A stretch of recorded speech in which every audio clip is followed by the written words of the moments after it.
ಎಲ್ಲರಿಗೂ ನಮಸ್ತೆ, ಶುಭೋದಯ. ನಾನು ನಿಮ್ಮ ಗೀತಾ ನಿಂಗನಗೌಡ್. ಇವತ್ತು ಮತ್ತೊಂದು ಹೊಸ ಒಂದು ಕೊಟೇಶನ್ನೊಂದಿಗೆ ನಿಮ್ಮನ್ನು ಭೇಟಿ ಆಗ್ತಿದ್ದೀನಿ. ಆ ಕೊಟೇಶನ್ ಏನು ಅಂತ ಹೇಳಿದ್ರೆ, ಜನರು ನಿಮ್ಮನ್ನು ನೋಡಿ ನಗದಿದ್ದರೆ, ನಿಮ್ಮ ಗುರಿಯನ್ನು ನೋಡಿ ನಗದಿದ್ದರೆ ನಿಮ್ಮ ಗುರಿ ಅತ್ಯಂತ ಚಿಕ್ಕದಾಗಿದೆ ಎಂದು ತಿಳಿದುಕೊಳ್ಬೇಕು.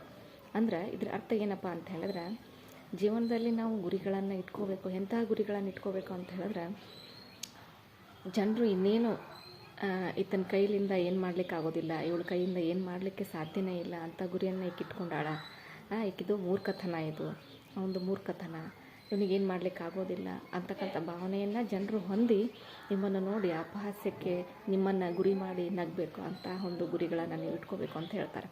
ಫಾರ್ ಎಕ್ಸಾಂಪಲ್ ಹೇಳ್ತೀವಿ ನಾವು, ನಮ್ಮ ಒಂದು ದೇಶದಲ್ಲಿ ಅತ್ಯಂತ ಒಂದು ದೊಡ್ಡ ಅಂದರೆ ಉನ್ನತ ಹುದ್ದೆಯಲ್ಲಿರ್ತಕ್ಕಂಥ ವ್ಯಕ್ತಿಗಳು, ಅವರ ಒಂದು ಚರಿತ್ರೆಯಿಂದ ನಾವು ನೋಡಿದಾಗ ನಿಜವಾಗ್ಲೂ ಏನಾಗ್ತೈತೆ ಅಂತ ಹೇಳಿದ್ರೆ, ಈ ಮನುಷ್ಯ ಇಷ್ಟು ಒಂದು ಸಹಜವಾಗಿರ್ತಕ್ಕಂಥ ಒಂದು ಜೀವನವನ್ನು ನಡೆಸಿದ್ರ ಅಂತಕ್ಕಂಥ ಭಾವನೆ ನಮಗೆ ಬರ್ತೈತಿ ಅವರ ಚರಿತ್ರೆಯನ್ನು ಓದಿದಾಗ. ಯಾಕಂದರೆ ನಾನು ಸಾಕಷ್ಟು ಜನರ ಚರಿತ್ರೆಗಳನ್ನು ಓದಿದ್ದೇನೆ.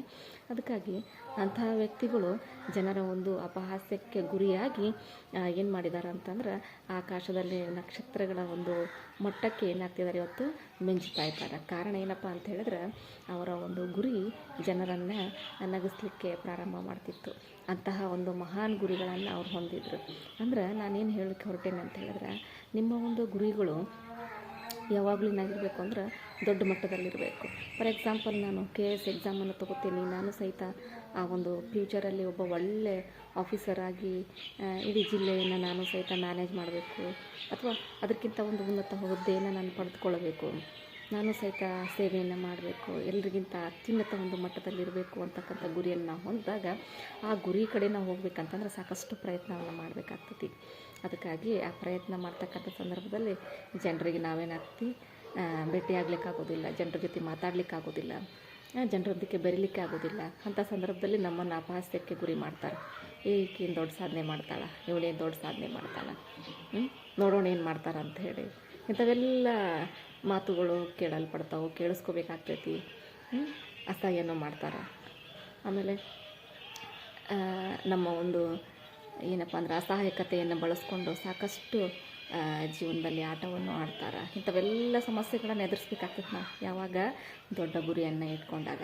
ಅದೇ ಸಣ್ಣ ಮಟ್ಟದ ಗುರಿಯನ್ನು ಇಟ್ಕೊಂಡಾಗ ಏನು, ಜಸ್ಟ್ ಎಕ್ಸಾಮ್ಗೆ ಹೋಗಬೇಕು, ಎಕ್ಸಾಮ್ ಬರೀಬೇಕು, ಪಾಸ್ ಆಗಬೇಕು, ಎಕ್ಸಾಮನ್ನು ತೊಗೋಬೇಕು, ಇಷ್ಟೇ ಇರ್ತಕ್ಕಂಥದ್ದು. ಈ ಗುರಿಯನ್ನು ನಾವು ತೆಗೆದುಕೊಂಡಾಗ ಚಿಕ್ಕ ಚಿಕ್ಕ ಗುರಿಗಳು, ಎಕ್ಸಾಮ್ ಪಾಸ್ ಆಗೋದು, ನೆಕ್ಸ್ಟ್ ಒಂದು ಎಲ್ಲೋ ಒಂದು 10,000ಕ್ಕೋ 20,000ಕ್ಕೋ ಕೆಲಸವನ್ನು ಹುಡುಕೊಂಡು ದಿನನಿತ್ಯ ರೂಟೀನನ್ನು ಮಾಡ್ತಕ್ಕಂಥದ್ದು, ಜಾಬಿಗೆ ಹೋಗೋದು ಬರೋದು, ಜಾಬಿಗೆ ಹೋಗೋದು ಬರೆಯೋದು, ಈ ರೀತಿ ರೂಟೀನನ್ನು ಮಾಡ್ತಕ್ಕಂಥದ್ದು. ಇದೆಲ್ಲ ಸಣ್ಣ ಸಣ್ಣ ಪುಟ್ಟ ಗುರಿಗಳಂತ ನಾವು ಅಂದ್ಕೋತೀವಿ. ಸೊ ಇಂಥ ಗುರಿಗಳನ್ನು ಇಟ್ಕೊಂಡಾಗ ಯಾರೂ ಏನೂ ಪ್ರಾಬ್ಲಮ್ ಮಾಡೋದಿಲ್ಲ, ಯಾರೂ ಏನೂ ಅನ್ನೋಂಗಿಲ್ಲ, ಪಾಸೇ ಮಾಡೋಂಗಿಲ್ಲ. ಯಾಕಂತಂದ್ರೆ ನಾವು ಅವ್ರಿಗಿನ್ನ ಯಾವಾಗಲೂ ಕೆಳಮಟ್ಟದಲ್ಲಿರ್ತೇವೆ. ಸೊ ಒಂದು ತಿಳ್ಕೊಡ್ರಿ, ಯಾವಾಗ ನಾವು ಬೇರೆಯವ್ರಿಗಿಂತ ಅಂದರೆ ವಿಭಿನ್ನವಾಗಿರ್ತೇವೆ, ವಿಭಿನ್ನ ಆಲೋಚನೆಗಳನ್ನು ಹೊಂದಿರ್ತೇವೆ, ಬೇರೆಯವ್ರಿಗಿಂತ ಉನ್ನತ ಮಟ್ಟದ ಚಿಂತನೆಗಳನ್ನು ಹೊಂದಿರ್ತೇವೆ. ಅಂದ್ರೆ ಈ ಭವಿಷ್ಯದ ಚಿಂತನೆಗಳ ಬಗ್ಗೆ, ಅಂದ್ರೆ ಪೂರ್ವಾಲೋಚನೆ ಅಂತ ಹೇಳ್ತೇವೆ. ಅಂಥ ಒಂದು ಪೂರ್ವಾಲೋಚನೆಯನ್ನು ಹೊಂದಿರತಕ್ಕಂಥವ್ರಾಗಿದ್ದರೆ ನಾವು ಯಾವಾಗಲೂ ಜನರಿಂದ ದೂರ ಇರ್ತೇವೆ. ಆಮೇಲೆ ಜನರಿಗೆ ನಾವು ಇಷ್ಟ ಆಗೋದಿಲ್ಲ, ಅದೊಂದು ಮಾತನ್ನು ತಿಳ್ಕೊಬೇಕು.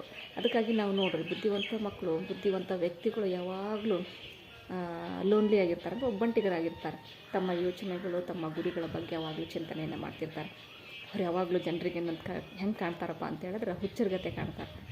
ಅವನೇನು ಬಿಡೋ, ಬರೀ ತನ್ನ ಒಂದು ಭ್ರಮೆಯಲ್ಲೇ ಇರ್ತಾನೆ ಅಂಥೇಳಿ ಸಾಕಷ್ಟು ನೋಡ್ರಿ ಈ ರೀತಿ ಮಾತುಗಳನ್ನು ನಾವು ಕೇಳಲ್ಪಟ್ಟಿರ್ತೀವಿ. ಅಂತಹ ವ್ಯಕ್ತಿಗಳಿಗೆ ಮುಂದೊಂದು ದಿನ ಈ ಒಂದು ಜಗತ್ತಿಗೆ ಒಂದು ಕೊಡುಗೆಯನ್ನು ಕೊಡ್ತಕ್ಕಂಥ ವ್ಯಕ್ತಿಗಳಾಗಿರ್ತಾರೆ. ಸೊ ಅದಕ್ಕಾಗಿ ಜೀವನದಲ್ಲಿ ಗುರಿಗಳನ್ನು ಇಟ್ಕೊಳ್ರಿ, ದೊಡ್ಡ ದೊಡ್ಡ ಗುರಿಗಳನ್ನು ಇಟ್ಕೊಳ್ರಿ. ಅಂದಾಗ ಮಾತ್ರ ನೀವು ತಿರಸ್ಕರಿಸಲ್ಪಡ್ತೀರಿ. ನೋಡ್ರಿ, ಮನುಷ್ಯ ಯಾವಾಗ ಜನರಿಂದ ತಿರಸ್ಕರಿಸಲ್ಪಡ್ತಾನೆ, ಅಪಹಾಸ್ಯಕ್ಕೆ ಗುರಿ ಆಗ್ತಾನೆ, ಆವತ್ತೇ ಅವನ ಒಂದು ಉನ್ನತಿಯ ದಾರಿ ಪ್ರಾರಂಭವಾಗ್ತತಿ. ಇದು ನನ್ನ ಅನುಭವದ ಮಾತು. ಯಾಕಂತಂದ್ರೆ ನಾನು ಸಹಿತ ಸಾಕಷ್ಟು ಏಳು ಬೀಳುಗಳನ್ನು ಕಂಡುಕೊಂಡು ಬಂದೇನೆ. ಸೊ ಅದಕ್ಕಾಗಿ ಹೇಳ್ತಾ ಇದ್ದೀನಿ, ಯಾವಾಗ ಮನುಷ್ಯ ನಮ್ಮನ್ನು ನೋಡಿ ನಗಲಿಕ್ಕೆ ಸ್ಟಾರ್ಟ್ ಮಾಡ್ತಾನೆ, ನಮ್ಮ ಹಿಂದೆ ಮಾತಾಡ್ಲಿಕ್ಕೆ ಸ್ಟಾರ್ಟ್ ಮಾಡ್ತಾನೆ ಅಂದ್ರೆ ನಾವು ಅವ್ರಿಗಿಂತ ಜಾಸ್ತಿ ಮುಂದೆ ಹೋಗಿದ್ದೇವೆ ಅಂತ ಅರ್ಥ. ಸೊ ಅದಕ್ಕಾಗಿ ನಮ್ಮ ಗುರಿಗಳನ್ನು ನಾವೇನು ಮಾಡಬೇಕು, ದೊಡ್ಡ ಮಟ್ಟದಲ್ಲಿ ಇಟ್ಕೋಬೇಕು. ಯಾವುದೇ ಅಪಹಾಸ್ಯ, ಯಾವುದೇ ನಿಂದನೆ, ಯಾವುದೇ ಸಮಸ್ಯೆ, ಜನರ ಒಂದು ತೊಂದರೆಗಳು, ತಾಪತ್ರಗಳು ಬಂದರೂ ಸಹಿತ ಜಗ್ಗದೆ ಏನು ಮಾಡಬೇಕು, ನಮ್ಮ ಕೆಲಸದಲ್ಲಿ ನಾವು ತೊಡಗಿಕೊಳ್ಬೇಕು. ಆವಾಗ ಮಾತ್ರ ನಮ್ಮ ಗುರಿ ದೊಡ್ಡದಾಗಿ ಏನಪ್ಪ ಅಂತಂದ್ರೆ ಹೆಮ್ಮರವಾಗಿ ಬೆಳೀಲಿಕ್ಕೆ ಸಾಧ್ಯ. ಸೊ ಈ ರೀತಿ ನೀವು ಸಹಿತ ಎಲ್ಲರೂ ಸಹಿತ ಒಂದು ಉನ್ನತವಾಗಿರ್ತಕ್ಕಂಥ ಗುರಿಗಳನ್ನು ಹೊಂದ್ರಿ. ಕೇವಲ ಗೌರ್ಮೆಂಟ್ ಜಾಬ್ ಅಷ್ಟೇ ಉನ್ನತ ಗುರಿ ಅಲ್ಲ, ನಮ್ಮ ಜೀವನದಲ್ಲಿ ಗುರಿಗಳನ್ನು ಹೊಂದ್ಕೋಬೇಕು. ಸಮಾಜ ಸೇವೆಯನ್ನು ಮಾಡಬೇಕು, ಇಲ್ಲ ಯಾವುದಾದ್ರೂ ಒಂದು ವೇಯಲ್ಲಿ ನನ್ನ ಒಂದು ಕರಿಯರನ್ನು ಸ್ಟಾರ್ಟ್ ಮಾಡಬೇಕು. ಇಂಥ ಒಂದು ಉನ್ನತವಾಗಿರ್ತಕ್ಕಂಥ ಗುರಿಗಳನ್ನು ನೀವು ಹೊಂದಿದ್ದೇ ಆದರೆ ಆ ಒಂದು ಗುರಿಗಳಿಗೆ ಏನಪ್ಪ ಅಂತಂದರೆ ನೀರೆರಿಲಿಕ್ಕೆ ನೀವು ಏನೇ ಸಮಸ್ಯೆ ಬಂದರೂ ಸಹಿತ ಅಲ್ಲೇನಾಗಂಗಿಲ್ಲ ಅಂದ್ರೆ ಆ ಒಂದು ಕೆಲಸವನ್ನು ನೀವು ಸ್ಟಾಪ್ ಮಾಡೋಂಗಿಲ್ಲ. ಈ ರೀತಿಯಾಗಿರ್ತಕ್ಕಂತಹ ಈ ಒಂದು ಇನ್ಸ್ಪೈರೇಷನ್ ವರ್ಡ್ಸನ್ನು ನಿಮ್ಮ ಜೊತೆಗೆ ಶೇರ್ ಮಾಡ್ಕೊಂಡೇನಿ. ಮತ್ತೊಂದು ಇನ್ಸ್ಪೈರೇಷನ್ ವರ್ಡ್ನ ಸೆಂಟೆನ್ಸ್ನೊಂದಿಗೆ ವರ್ಡ್ಸ್ನೊಂದಿಗೆ ನಾಳೆ ನಿಮ್ಮನ್ನು ಭೇಟಿ ಆಗ್ತೇನೆ. ಅಲ್ಲಿವರೆಗೂ ಎಲ್ರಿಗೂ ನಮಸ್ತೆ.